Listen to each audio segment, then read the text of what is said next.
আদৌ কি এখানে ভালো জায়গা আছে কিনা মাইন্ড রিফ্রেশ করার মতো? মাইন্ড রিফ্রেশ করার জন্য অনেক জায়গা আছে। সো আপনি যদি এদিকে আশেপাশে দেখেন, উলংগং আছে, ক্রনুলা বিচ আছে, আপনার কেপ সোলেন্ডার আছে, আপনার মাউন্টেন আছে, আপনার এই যে মান্দুরা না কি যেন এটা ছিল। বোরেনজো লাইট হাউস আছে, আমি গত কয়েকদিন আগেই গেলাম। হুম হুম হুম। সো মানে ডিপ্রেশন কাটানোর জন্য ভাই ঘোরার পাশাপাশি আপনার অবশ্যই নামাজ কালাম ভাই নামাজ অনেক পড়তে হবে। ইম্পর্টেন্ট।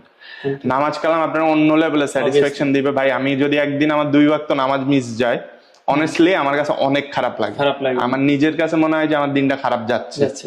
আমার কিছু একটা খারাপ হবে আমার সাথে। জি। এটা আমি মন থেকে ফিল করি। আর বাকিটা হলো যে আল্লাহর হাতে। আমি আমার চেষ্টা করে যাই যতটুকু পারি ইনশাআল্লাহ আল্লাহর আমাদের পথে সবারই থাকার। উচিত।